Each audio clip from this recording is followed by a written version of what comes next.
10 জনকে কখনো ভালোবাসা যায় না, ভালো শুধু একজনকেই বাসা যায়।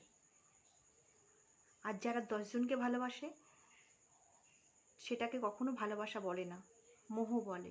মোহ কেটে গেলে আবার অন্য কাউকে ভালোবাসতে শুরু করে দেবে। আমি যাকে ভালোবেসেছি তাকে কখনো দেখে ভালোবাসিনি এবং তাকে ভালো লেগেছে বলে ভালোবাসিনি। তার আত্মার সাথে আমার আত্মা মিশে গেছিল বলে তাই ভালোবেসেছিলাম।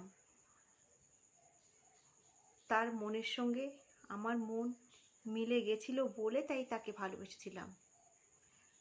হ্যাঁ, সে আমাকে ছেড়ে গেছে, তাই বলে তাকে ভুলে যাব এবং অন্য কাউকে ভালোবাসবো এমন মন মানসিকতা আমার নয়।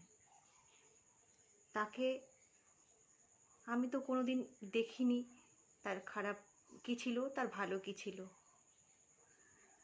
তাই আজ যখন জানতে পারলাম তার খারাপ কিছু, তাই বলে তাকে ঘৃণা করব এমন ধরনের মন মানসিকতা আমার না। যাদের আছে তারা ভুলে গিয়ে আবার অন্য কাউকে ভালোবাসবে, কিন্তু আমি যাকে ভালোবেসেছি সত্যিকারের মন প্রাণ দিয়ে ভালোবেসেছি, আর যতদিন বাঁচব তাকেই ভালোবেসে যাব।